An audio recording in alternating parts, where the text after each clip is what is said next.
So the question is about our artificial intellect, AI. Will it conquer the world? Will it change the world? For sure it will. And I was very, very impressed when I started using some apps like projects like Midjourney, and I could just describe image that I wanted. I would create incredible piece of art in a fragment of seconds. And also, GPT chat, something that you can pretty much employ in any kind of way of human activity, whether write scenario or inquire some materials for marketing or some specific information.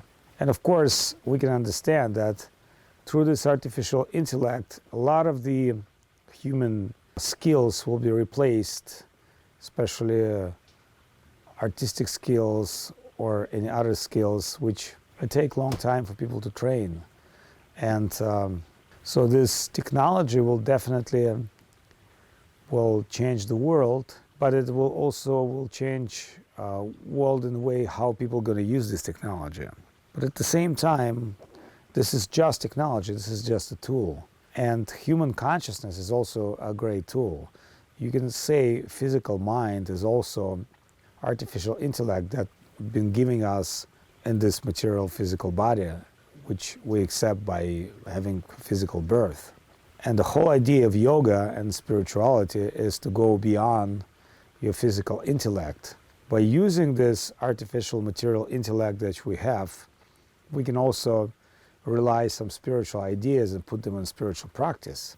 So therefore, in Bhagavad Gita, Krishna say about Buddhi Yoga, it's like spiritual intellect, spiritual way of thinking, spiritual way of understanding things based on principle of Bhagavad Gita, where you first of all understand that you are eternal, immortal, spiritual soul, and you have your all inner qualities such as thinking, willing, feeling, eternity, search for happiness, fulfillment, and then consider that you are a spiritual being, you're a spiritual entity, living entity.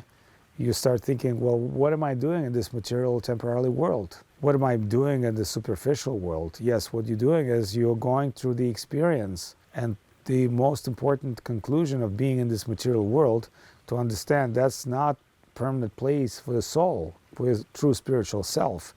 Because a lot of people, they try to change this world to make a better place, but this is almost like you've been sentenced to death and you're coming to your death cell and you're trying to clean it up and paint it, and you're busy making your death cell where you're sentenced to death a better place. But the question comes, is there any way you can escape the death? Is there any way can you escape this natural prosecution that will happen with every one of us in the course of time? Whether we're going to die at war or we're going to die at a very old age, we still have to die. So mortality, that's a number one problem which we have to face in this world. So whatever I do in this world, and it appears to be like I'm working 24 hours to make the world a better place and to improve myself, can I escape mortality or not?